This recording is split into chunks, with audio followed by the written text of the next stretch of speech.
So before we start with the fourth problem, let us first go back with the relationship that we have established in the previous problems.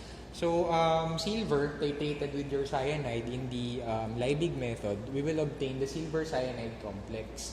And then to completely precipitate this out, we have to have another mole of your silver to react with this silver cyanide complex to precipitate out the silver cyanide complex. Now, if you have chloride and cyanide in the solution, if we titrate this by the Liebig method, we will obtain first the cyanide. Ito yun. Now, if we add another excess of your silver nitrate, ito yun, there is a portion of it which will react with your chloride and the silver cyanide complex. Kung ano yung volume ng silver nitrate na nag-react dun sa cyanide kanina in the first titration, same din yung volume na yon na magre-react doon sa silver cyanide complex dun sa excess by virtue of this relationship. Now, dun sa problem number 1, there is a back titrant. The same with this problem. So, ibig sabihin, merong portion doon na hindi nag-react doon sa chloride or doon sa silver cyanide complex. So, yun yung binak-titrate mo. Ito yun. So, going back to the fourth problem, ayan, nandito na tayo sa fourth. So, 20 ml daw ng silver nitrate ang nag-react doon sa first titration mo with cyanide. So, we expressed the 0.1 normal in terms of molarity as yung original niya na factor, which is 1, dun sa standard prep.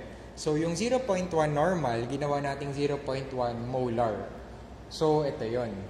By virtue of this, we can solve for the millimoles of potassium cyanide by using the stoichiometric ratio. So, ito yon. 2 moles ng potassium cyanide will react with 1 mole of your silver nitrate, and ang makukuha nyong sagot dyan is 4 millimoles of potassium cyanide.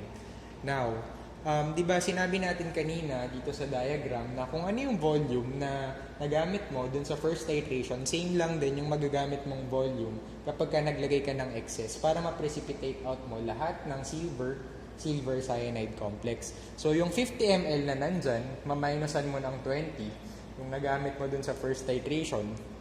So now, that corresponds to the amount of silver nitrate na supposedly nag-react sa chloride.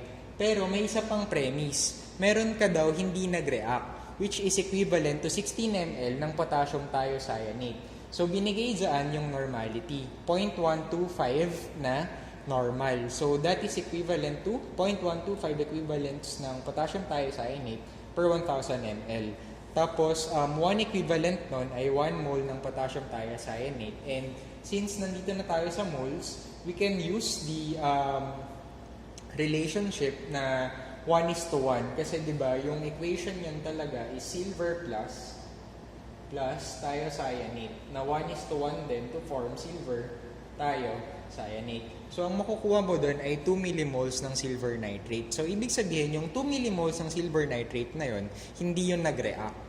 So, kanina, okay, di ba may nakuha tayo na 3 millimoles na total na supposedly nag-react dun sa chloride at saka doon sa chloride.